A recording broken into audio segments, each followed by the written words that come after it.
Very good morning, students. How are you? Welcome to our class of mathematics. Today we will discuss the mathematics of class 10. Right? We were doing the surface area and volume, which is the chapter number 13. Right? And we have completed the 4 part, and this is the last class of this chapter. But today we will see the other examples or some question I have taken from the exercise 13.3 that maybe make you difficulty. Right? So today we will discuss the question number 4 that is also very important as the examination point of view. तो आज हम इस question को यहाँ पर discuss करने वाले हैं. So what is the question that I have drawn the figure. I didn't write the question, but all the situation that I will explain you first. Then we will go for the solution. This question is related to the cylinder, right? This is the combined solid, and here you can see there is a well inside this diagram. यानी कि यहाँ पर ये जो inside figure आपको जो दिख रहा है, one is the outer figure, outer cylinder, and internal cylinder, which is representing the well. Suppose this is the above level of the ground, and this is the below. यानी हम अर्थ के अंदर इसको dig कर रहे हैं, right? So there is a well is dug out. यहाँ पर एक वेल जो है वो डग किया गया है जिसका डायमीटर जो है वो 3 मीटर है. Right? I have written the diameter of the well which is dug down into the earth and that is 3 meter. But if we calculate the radius of the well, so that would be half of the diameter, that is 3.2 meter, and the height of the well that is 14 meter. यानी कि यहां से लेके top of the ground और below the ground we can see the height that is 14 meter. Right? Height of the well is 14 meter. So this two data is given about the well, and the earth is taken out.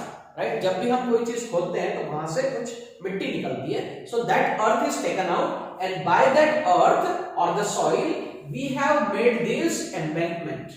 Embankment यानी इस well के पास एक चबूतरे की तरह है ना, हम हिंदी में उसको चबूतरा टाइप कहते हैं. तो there is a embankment is found, and the diagram of the embankment that is also I have made. So you can see that the embankment is also the circular and the cylindrical shape. So exactly the width of the embankment is given, that is 4 meter. Width of the embankment that is given 4 meter, and we have to find the height of the embankment. Right? So what is the purpose of this question? Ultimately we have to find the height of the embankment, and I have represented it by small h. So we have to find the small h. Right? So what is the common idea for that? यहाँ पर आप देख रहे हैं मैंने radius जो है, यहाँ पर जो वेल की जो रेडियस है मैंने इसको कैपिटल आर लिया हुआ है, जैसे आप देख रहे हैं यहाँ पर कैपिटल आर है, और स्मॉल आर जो है that is the radius of the embankment. यानी स्मॉल आर जो होगा वो यहां से लेके यहां तक का डिस्टेंस होगा. तो आप देख रहे हैं यहाँ पर ये वेल की जो डायमीटर है, इसके अंदर अगर मैं इसकी विड्थ को जोड़ दूं, सो 3/2 + 4 अगर हम करते हैं, 3/2 + 4 अगर हम करते हैं, सो यहाँ पर इस तरीके से जब हम इसको करेंगे, so we will get the radius जो कि आपका होगा 11/2. राइट? 11/2 आपका यहाँ पर क्या होना चाहिए, दैट इज द रेडियस. किसका रेडियस? एम्बैंकमेंट का रेडियस. तो एम्बैंकमेंट में अगर हम देखें तो यहाँ पर 2 रेडियस इन्वॉल्व है.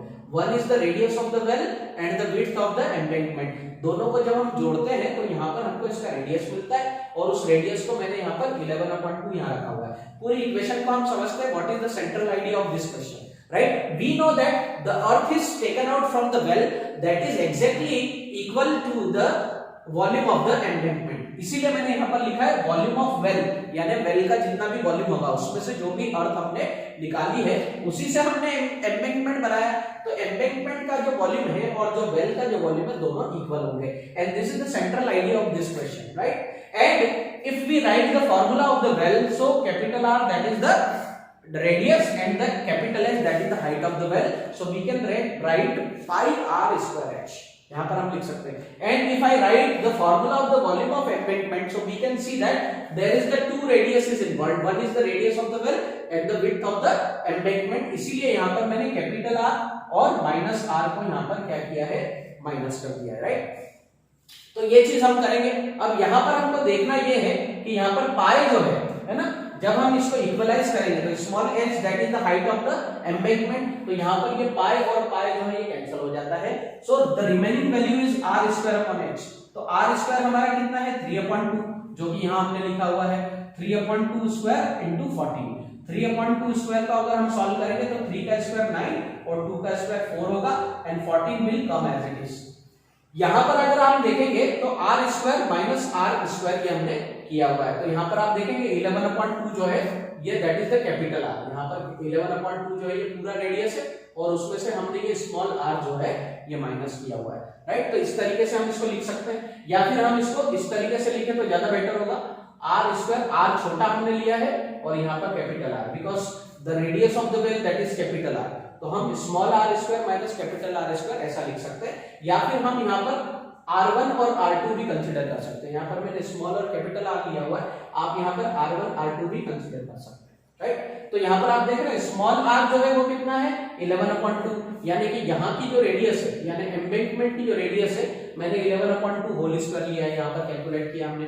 और यहाँ पर capital R that is the radius of the well that is 3/2 whole square ये लिया है। दोनों को माइनस करेंगे, जैसे आप देखें 11 का स्क्वायर जो है 121 है, 2 का स्क्वायर 4 है, 3 का स्क्वायर 9 है और 4 का स्क्वायर 2 का स्क्वायर 4 है, तो ये वैल्यू हमको मिल जाती है। और कैपिटल स्मॉल h जो है ये हमको फाइंड करना, that is the height of the embankment. आगे इसको प्रोसीड करेंगे, so what we can see that here 121 minus 9 अगर हम करें सो वी विल गेट 112, तो यहाँ पर 112/4 आ जाता है। तो 112 में जब हम क्रॉस मल्टीप्लिकेशन करेंगे तो ये जो 4 होगा वो इधर आ जाएगा, इसलिए मैंने यहाँ पर लिखा है 9 × 14 × 4, है ना, 9 × 14, और ये जो 4 है वो ऊपर आ जाएगा और 112 नीचे चला जाएगा, इसलिए मैंने 112 को 4 के साथ मल्टीप्लाई किया। अब यहाँ पर भी आप देख सकते हैं ये 4 इस 4 से कैंसिल हो जाएगा, and again we can write 14 और 112 को अगर हम डिवाइड करें तो यहाँ आ जाएगा 7, और यहाँ पर अगर हम इसको करेंगे तो कितना आ जाएगा, दैट इज द 56, यहाँ पर 56 हो जाएगा, इसका हाफ करेंगे तो 9 7 का 63 and divided by 56, 63 and 56 that is the multiple of 8, तो यहाँ पर सॉरी 7, तो 7 से हम इसको डिवाइड करेंगे, 7 9 का 63, 7 8 का 56, तो h इज इक्वल टू 9/8 होगा, और 9/8 को जब हम सॉल्व करेंगे so we will get the decimal value that is the height of embankment that is 1.125 meter. तो ये हमारा एग्जैक्टली फाइनल आंसर होगा जो हम ये निकालना चाहते थे। तो 1.125 meter that is the height of the embankment. So this is the whole solution. आपको ये बिल्कुल अच्छे तरीके से समझ में आ गया है, आप इसको नोट कर सकते हैं। And after that we will see the another question of exercise 13.3 जो कि एग्जामिनेशन पॉइंट ऑफ व्यू के हिसाब से बहुत जरूरी है और हो सकता है कि ये आपको थोड़ा टफ लगे। तो आज हम टफ क्वेश्चन जो आपको डाउट हो सकते हैं वही आज हम यहाँ पर सॉल्व करेंगे, right. We will see the next question.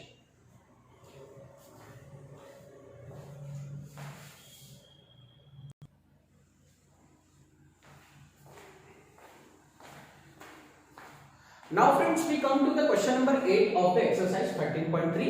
What is the situation in this question? So this question may be difficult for you.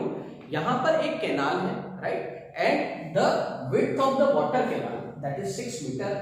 Height of the water canal that is 1.5 meter deep. Height का मतलब उसकी गहराई है, तो वो 1.5 meter deep ये आपकी क्या है, कैनाल है, right? तो ये सिचुएशन दी है। यहाँ पर हम कैनाल बना तो नहीं सकते, बहुत लंबी होती है, लेकिन यहाँ पर मैंने कोशिश की है कि आपको इस क्यूबॉइड के तरीके से आपको यहाँ पर कैनाल को थोड़ा समझाया जाए। तो आप देखिए, सपोज ये कैनाल है, राइट। कैनाल की हालांकि लंबाई बहुत लंबी होती है, we can not drop on to the board, but हमने ये मान लिया कि ये क्यूबॉइड जो है ये कैनाल है, राइट। और इस कैनाल की जो डीपनेस है वो 1.5 मीटर है, यानी this is the ground surface और ये 1.5 मीटर डीप है, राइट। और यहाँ पर 6 मीटर इसकी चौड़ाई है, राइट। ये हमने मान लिया, दोनों ही मीटर में दिया हुआ है। और यहाँ पर लंबाई जो है वो तो बहुत लंबी होगी, तो हमको लेंथ भी काउंट करनी पड़ेगी अगर हमको इसका वॉल्यूम निकालना है तो, राइट। तो यहाँ पर हम L मीटर जो है इसकी हम क्या मान लेते हैं, लंबाई मान लेते हैं, राइट। तो दो चीज यहाँ पर हमने क्लियर कर ली। अब एग्जैक्टली हमको यहाँ पर निकालना क्या है, यहाँ पर हमको निकालना ये है कि कोई भी कैनाल जो होती है that is used for the irrigation of the farm, irrigation of the land, right. Canal में से जो भी पानी आता है वो हम खेती के लिए यूज करते हैं या इरिगेशन के लिए यूज करते हैं। तो एग्जैक्टली हमारे पास यहाँ पर टाइमिंग जो दिया हुआ है that is given 30 minute, right, 30 minute. और यहाँ पर हमको एक और डेटा दिया हुआ है स्पीड ऑफ वाटर करंट, यानी कि पानी जो बह रहा है उसकी स्पीड भी हमको यहाँ पर दी है। तो थोड़ा हम यहाँ पर फिजिक्स भी यूज करेंगे, है ना। तो यहाँ पर आप देखेंगे speed of water current that is 10 kilometre per hour. तो एक घंटे में ये 10 किलोमीटर जो है डिस्टेंस कवर कर लेता है, इतनी स्पीड से पानी बह रहा है। तो that is the speed of water current is also given. तो यहाँ पर हमने जो L मीटर माना है तो हम ये मान लेते हैं कि ये L मीटर जो है that is the distance the water covers in given time 30 minute. यानी कि L मीटर जो है ये वो डिस्टेंस है जो कि ये पानी बहते हुए 30 मिनट जो होता है दैट इज हाफ आवर। तो आधे घंटे के अंदर ये जो इस स्पीड से अगर पानी बहेगा इस कैनाल में तो वो L मीटर डिस्टेंस कवर करेगा। एग्जैक्टली ये L मीटर हम इसलिए निकाल रहे हैं because here we have the cuboid in the form of canal and we have to find the volume of that water. तो वॉल्यूम का फार्मूला LBH होता है। आपको मालूम है क्यूबॉइड का जो फार्मूला होता है length into breadth into height होता है। तो हमको कैनाल की ब्रेड्थ और हाइट तो दी थी लेकिन हमारे पास L नहीं था, तो यहाँ पर हमने उस 30 मिनट में 10 किलोमीटर पर आवर की स्पीड से जो बहने वाला पानी है उसका वॉल्यूम कितना है वो एग्जैक्टली हम यहाँ निकाल लें तो हमारा काम आसान हो जाएगा। तो वही कोशिश हमने की है। तो सबसे पहले तो हम यहाँ पर देखेंगे L जो है that is the distance, right. तो फॉर्मूला क्या होता है, distance is equal to speed into time. आपने फॉर्मूला सुना होगा speed is equal to distance upon time. तो अगर उसी फॉर्मूले को अगर हम चेंज करें, अल्टर करें, तो यहाँ पर distance is equal to speed into time होगा। तो आपने देखा स्पीड हमको 10 किलोमीटर पर आवर दिया और यहाँ पर टाइम कितना है 30 मिनट। तो यहाँ पर टाइम हमको मिनट में दिया हुआ है और यहाँ पर जो स्पीड है वो काय में दी हुई है that is into the hours. तो यहाँ पर हम 30 मिनट को आवर्स में कन्वर्ट करने के लिए 30 को हमने 60 से डिवाइड कर दिया। तो यहाँ पर ये कितना हो गया दैट इज द 5 किलोमीटर, क्योंकि ये 30/60 यानी 1/2 होता है और अगर 10 को अगर हम आधा करें तो कितना होगा 5 किलोमीटर। तो 5 किलोमीटर को हम 5000 मीटर लिख सकते हैं अगर हम इसका कन्वर्जन मीटर में करें।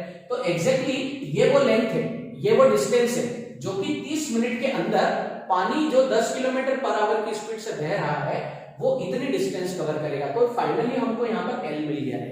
अब L मिलने से आधे घंटे के अंदर जितना पानी बह चुका है इतनी स्पीड से उसका हम वॉल्यूम कैलकुलेट कर सकते हैं। तो मैंने यहाँ पर लिखा है volume of water irrigated in 30 minute, क्योंकि ये जो पानी 30 मिनट में जा रहा है जिस भी फार्म में वहां पर इरिगेशन हो रहा है। अभी हमको उसका यहाँ पर ये जो कैनाल है इसकी हमको यहाँ पर जनरली हाइट भी फाइंड करनी है ना, वो आगे हम करेंगे। अभी हम इस आइडिया को समझते हैं कि 30 मिनट के अंदर कितना पानी यहाँ से बह गया है 10 किलोमीटर पर आवर की स्पीड से। तो यहाँ पर 5000 into 6 into 15/10, 15/10 यानी 1.5 को मैंने फ्रैक्शन के फॉर्म में लिखा हुआ है। तो 15/10 को जब हम सॉल्व करते हैं so we will get the volume of water that is 45000 meter cube. तो 45000 मीटर क्यूब इतना पानी जो है ये 30 मिनट के अंदर 10 किलोमीटर पर आवर की स्पीड से वहां से बह चुका है, राइट। अब हमको इसके बाद क्या करना है, इसके बाद हमको फाइंड करना है कि यहाँ पर 30 मिनट के अंदर जितना पानी बहा है उसने कितनी लैंड को इरिगेट किया होगा। So what is the central idea of that, यहाँ पर हमको एग्जैक्टली एरिया निकालना है एंड यहाँ पर हमको दिया गया है कि यहाँ पर आप देख रहे हैं कि आपकी जो कैनाल की जो डेप्थ है वो कितना है दैट इज 1.5 मीटर। लेकिन अगर ये कैनाल की डेप्थ अगर मान लो कितनी हो 8 सेंटीमीटर, कैनाल की डेप्थ कितनी हो 8 सेंटीमीटर हो, तो फिर वहां पर कितना एरिया वो 30 मिनट में इरिगेट करेगा। तो यहां पर जनरली हमको ऐसा दिया हुआ है height of water in canal that is 8 centimetre. अब यहाँ पर आप देख रहे हैं डायमेंशन मीटर में दिए, ये 8 सेंटीमीटर में दिया है, तो इसको अगर हम मीटर में कन्वर्ट कर ले तो 0.08 मीटर आ जाता है।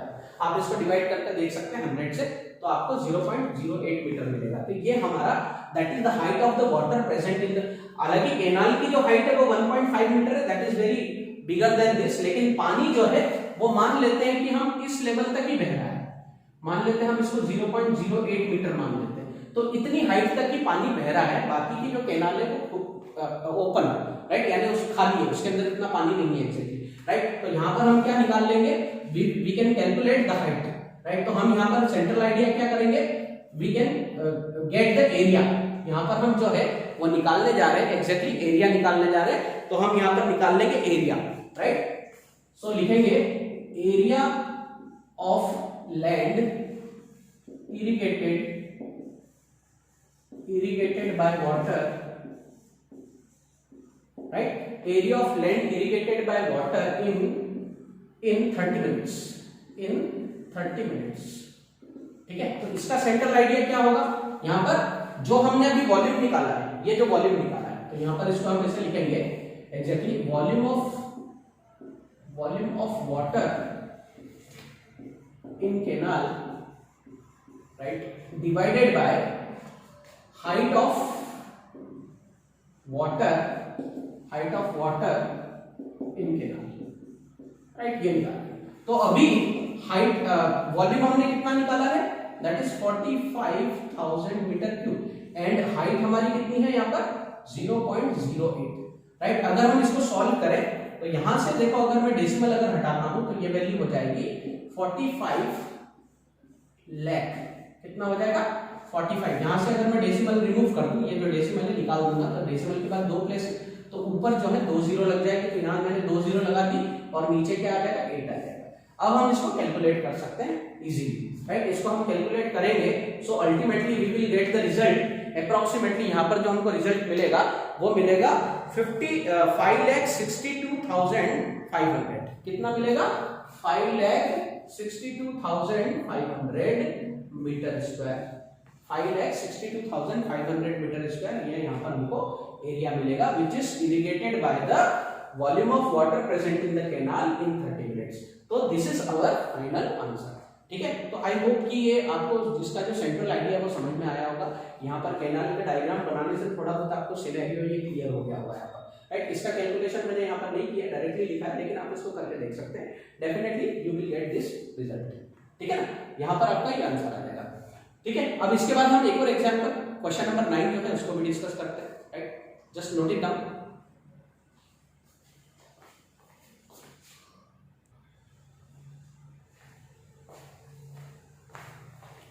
Now students, we will see the question number 9. What is about that? Suppose this is the diagram. यहाँ पर मैं पहले सिचुएशन आपको समझा देता हूँ। What is the situation? There is a canal, right? यहाँ पर फिर से मैंने कोशिश किया, and canal is connected with the cylindrical pipe, or we can see that the cylindrical tank that is connected with the canal, and there is a pipe is used which is also into the cylindrical shape. यहाँ पर ये भी cylindrical shape में ही हमने use किया हुआ है pipe. तो इस कैनाल से कुछ पानी इस टैंक में जा रहा है, राइट। और ये जो पानी जो जा रहा है उसकी स्पीड हमको यहाँ पर दी है, speed of water flow through the pipe that is 3 kilometre per hour, या फिर हम इसको अगर किलोमीटर पर आवर को अगर हम कन्वर्ट करें मीटर में तो ये हो जाएगा 3000 मीटर इन 1 आवर, है ना। 3000 मीटर इन 1 आवर, यानी कि 300 मीटर जो है इतना डिस्टेंस ट्रेवल करके ये पानी इस टैंक में जा रहा है, ये स्पीड हमको दिया हुआ है। Now if we see the volume और the dimension of this, so यहाँ पर आप सिलिंड्रिकल टैंक का डायमीटर देख सकते हैं 10 meter, right. So according to that we can write the radius of cylindrical tank that is 5 meter which is half of 10 and the height of the cylindrical tank is 2 meter, right. तो इस cylindrical tank को हमको पूरा भरना है, right. Cylindrical tank को हमको क्या करना है, पूरा भरना है। तो हमको ये बताना है कि अगर पानी की स्पीड अगर 3 किलोमीटर पर आवर है तो ये कितने देर में भर जाएगा। We have to calculate the time, in how much time the cylindrical tank can be filled completely, ये हमको यहाँ पर बताना है। तो first of all we have to find the volume of the cylindrical tank. पहले तो हमको ये देखना है कि सिलिंड्रिकल टैंक में कितना पानी आता है, तो उसके हिसाब से अगर हम फॉर्मूला पुट करें तो हम ये वॉल्यूम कलेक्ट कर सकते हैं, pi r square that is the volume of the tank. तो यहाँ पर अभी अगर हम पाई की वैल्यू ना रखें तो भी हम इसको सॉल्व कर सकते हैं। यहाँ पर रेडियस 5 स्क्वायर और हाइट 2, तो यहाँ पर 50 पाई मीटर क्यूब जो है ये हमको क्या मिल जाता है, that is the total volume of the water which can completely fill the cylindrical tank. ये कर लेंगे। नाउ अब हमको वो पानी का वॉल्यूम कैलकुलेट करना है जो कि 1 घंटे में इस पाइप के थ्रू इस टैंक के अंदर गया है। हमको ये मालूम है कि 1 घंटे के अंदर ये टैंक जो है पूरा नहीं भरेगा, या हम बोल भी सकते हैं कि भर सकता है, लेकिन अभी जब तक हम इसका वॉल्यूम कैलकुलेट ना कर लें या इसका पूरा सॉल्यूशन ना कर लें तब तक हम नहीं कह सकते कि 1 घंटे के अंदर अगर इस स्पीड से 3 किलोमीटर पर आवर की स्पीड से अगर ये बह रहा होगा पानी इसमें तो ये कंप्लीटली फिल हो जाएगा। तो हम पहले वो वॉल्यूम निकालेंगे जो 3 किलोमीटर पर आवर की स्पीड से इस पाइप के थ्रू 1 घंटे में गया है, राइट, वो निकालेंगे। तो यहाँ पर हम कैसे निकालेंगे, volume of the water collected through pipe, right. अब हमको ये निकालने के लिए इन 1 आवर, 1 घंटे के अंदर कितना पानी इस पाइप में से बह चुका है उसका वॉल्यूम निकालने के लिए सबसे पहले तो हम क्या करेंगे, we use the radius of the pipe, यानी कि यहाँ पर इसका जो अगर आप डायमीटर देखो तो 20 सेंटीमीटर दिया हुआ है, diameter of the pipe that is 20 centimetre, और अगर हम इसको मीटर में कन्वर्ट करें तो 0.2 मीटर हो जाता है, और अगर हम इसका रेडियस देखें तो radius of the pipe that is 0.1 meter. तो 0.1 मीटर रेडियस को हम यहाँ पर यूज करके यहाँ पर जो हाइट है वो कितना है 3000 meter, because we don't know exactly the length of the pipe, और अगर लेंथ ऑफ पाइप अगर हमको मालूम भी होती तो हम 1 घंटे में तो इसमें बहुत सारा पानी बह जाता है। तो यहाँ पर हमने देखा कि कितना पानी बह गया है यहाँ पर 3000 मीटर पर आवर, यानी 1 घंटे में 3000 मीटर जो है इतना डिस्टेंस जो है वो कवर कर लेता है। So that is exactly equal to the height of the pipe. तो वो हम यहाँ पर यूज कर लेंगे and according to this formula if we calculate all this values so we will get 35 meter cube, right. तो this is exactly the volume of water which can fill the cylindrical tank in 1 hour. That is not, देखें आप यहाँ पर ये वाला volume और ये वाला volume that is not equal, right. इसका मतलब ये है कि 1 घंटे के अंदर इतना पानी in the 1 hour this amount of water can fill into the cylindrical tank. Now we have to calculate the total time in which 55 meter cube water can fill into the cylindrical tank. ये हम यहाँ पर find करेंगे। तो इसके लिए हमको क्या करना पड़ेगा, यहाँ पर हम देख रहे हैं कि हमको कितना टाइम लगेगा। So we have to measure the time, we have to calculate the time. तो उसके लिए हम यहाँ पर इक्वेशन क्या बनाएंगे,